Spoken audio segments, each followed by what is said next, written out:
Hello everyone and welcome to my channel. My name is Babatunde. In today's video, we want to look at the power of the new declarative flow in Angular. You might want to call it unlocking the power of declarative flow in Angular. I think that's catchy. Alright, so in this video, we are diving deep into Angular's new declarative flow. It is a game changer for building dynamic and efficient user interfaces. But before we get into it, we have to define, or let's talk about what the new declarative flow is about. Traditionally, we have relied on directives like ngIf, ngFor for control conditional rendering and loops. ngIf for the control conditional rendering, while the loops for ngFor. But declarative flow introduces a new way of thinking. It is about writing templates that express what you want to see, not how to achieve it. So the question now is, why the change? What is the benefit of the new declarative flow? Like, why do we have to switch from ngIf, ngFor to this new control flow that we currently have? Well, one of the benefits is that it provides cleaner templates. Initially, before, you would have your nested directives, but now you can have a concise code that is easier to read and maintain.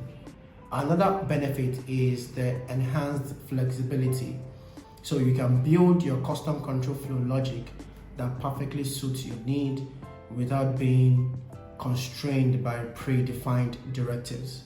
Improved performance, so you get to separate data and logic from the DOM for faster rendering and smoother user experience.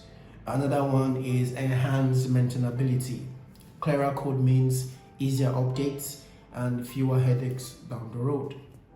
Then boosted testability, you can write more robust tests with less effort and all of that. To use the new declarative flow, we are going to be looking at the Angular documentation, the angular.dev. So angular.dev is the official documentation for Angular. Alright, so this documentation is still on beta docs, it's still on beta, and you can see right here, beautiful UI, beautiful and all of that. On the sidebar, we have the docs, the tutorials, the playground, and the reference. Right, so we are going to the docs. And in the docs right here, you can see the introduction to what Angular is, essentials, start coding, in-depth guide. But what we want to look at for this tutorial is the template syntax, which is the control flow.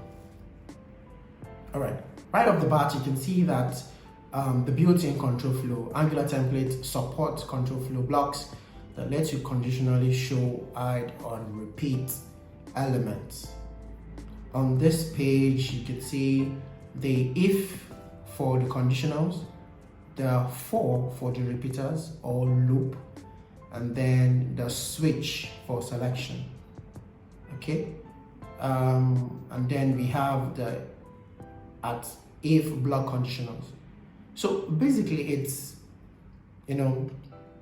simple to use. You just call the @if and then you put in the parameters and the expression. All right, and the @if block might come with one or more associated else blocks, so you can do if a is greater than b, then you can do else if b is greater than a, and like the example here, and you can do else, one else block. All right, and the next one is the for block repeaters. You have the for item of items, you can track. Initially it was the track by for the ngFor. Now track by item dot that item.id. all right, and then your expression. Okay, so the track for calculating difference of two collection, you can see right here the value of track determines a key used to associate array items with the view in the DOM, and initially loops over data without track by as one of the most common causes for performance issue across Angular applications. So because of the potential for poor performance, the track expression is required for loops. All right, and we can see that inside the @for content, there are implicit variables that we can use. There is the count, number of items, the index of the current row, at first whether the current row is the first row, at last whether the current row is the last row, and then that even whether the current index is even or odd, whether the current row index is odd. Okay, it's an example here. All right, then you can also have the @empty block. You can optionally include @empty selection immediately after the for block content. The content of the empty blocks displays when there are no items. Okay, and we can see how that is being used here. @for the item of items, so the item of items can be your array in your .ts file, and then you can see here tracking by item.name. You can track by item.id, and then you do your list here, right? And then if this is empty, then you can do @empty. That means if your array, if the length of your array is less than 1, if it's equals to 0, then you can do @empty. So there's no need for you to do another if to check if the array is empty or not. So you just do @empty here. I think that's pretty nice. That's pretty cool. All right, and then we have the @switch, similar to if. All right, so you have the condition, you have the case here, case A, and all of that, and then you have the default.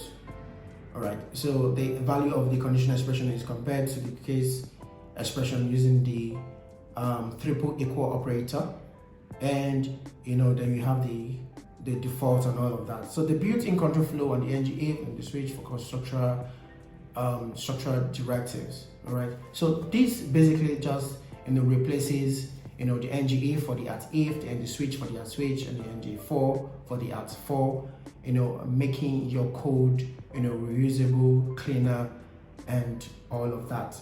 So basically that's all about the control flow right here. Pretty simple, pretty neat to use.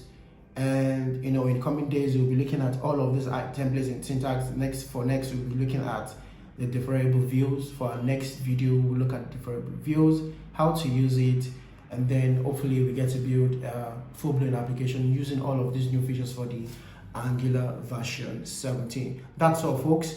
Thank you for watching. Feel free to like, comment in the video if you've started using the new control flow. See you next time. Happy New Year. Bye for now.